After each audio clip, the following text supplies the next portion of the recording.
भगत बचल प्रभु कृपा निधाना, बीज सुवास प्रगटे भगवाना। जय श्री राम। सद्भाव रामायण अध्याय 44। जनकपुर में आगमन।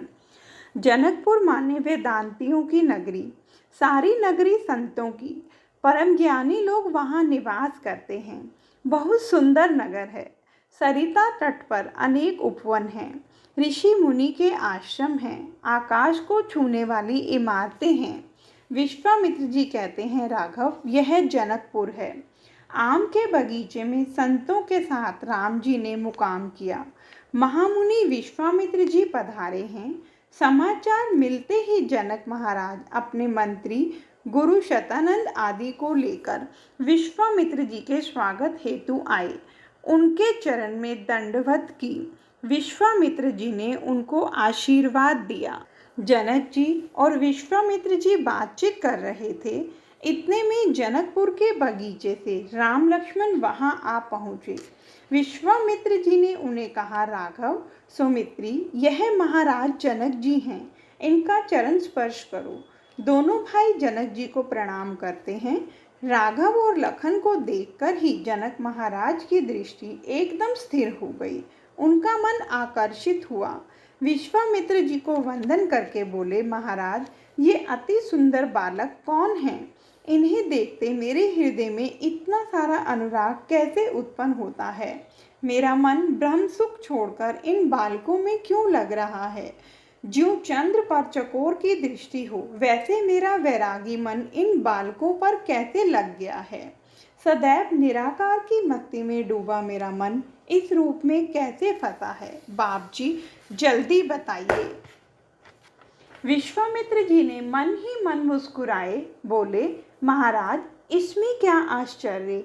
हमारे जैसे विरक्त का मन भी यदि इन बालकों ने खींच रखा हो तो आप तो आखिर संसारी हैं।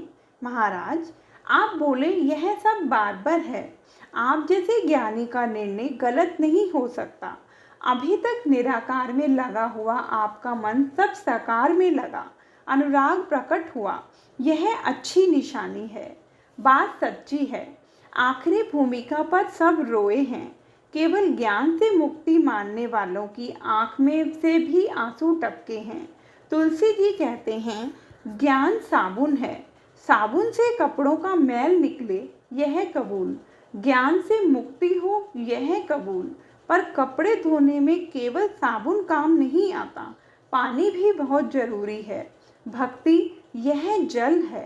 भक्ति का जल और ज्ञान के साबुन का जिनके जीवन में उपयोग हो, उसका आभ्यंतर मैल साफ हो जाए, वह पावन हो जाए। आज ज्ञानी पुरुष को भक्ति का रंग लगा है। विश्वामित्र जी ने प्राकृतिक परिचय देते कहा, महाराज, ये दोनों महाराज दशरथ जी के पुत्र हैं। जो श्याम है सो राम है, जो गौर है सो लक्ष्मण है। इन्होंने मेरा यज्ञ पूरा करवाया है। ऋषि मुनियों का उद्धार कर आज यज्ञ देखने के लिए यहाँ आए हैं। विश्वामित्र जी के शब्द सुन जनक जी को अति आनंद हुआ। संत लोग तो यहाँ तक कहते हैं कि जनक जी को मीठी ईर्ष्या हुई कि ऐसे पुत्र तो मेरे घर जन्मने चाहिए। यह लाभ दशरथ जी को क्यों मिले? लिकायत की दृष्टि से देखें तो जनक जी की स्थिति दशरथ जी से ऊंची है। दशरथ जी का अमुक भूमिका पर पहुंचने के बाद थोड़ी आसक्ति के कारण पतन भी हुआ है, जबकि जनक जी की स्थिति तो कितनी ऊंची है। जनक जी को हुआ कि मैं इन दो पुत्रों का पिता तो न हो सका, पर उन्हें शिष्य मानकर गुरु बनूं। पर यह भी शक्य नहीं, क्योंकि रघुकुल के गुरु तो वशिष्ठ जी हैं।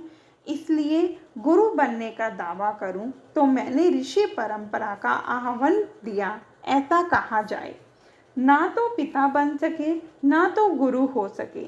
विश्वामित्र जी की हाजिरी में जनक जी विचार करते हैं, भगवान चाहे और मैं अपनी जानकी का यदि राघव के साथ ब्याह करूं तो उन्हें जमाई बना सकूं।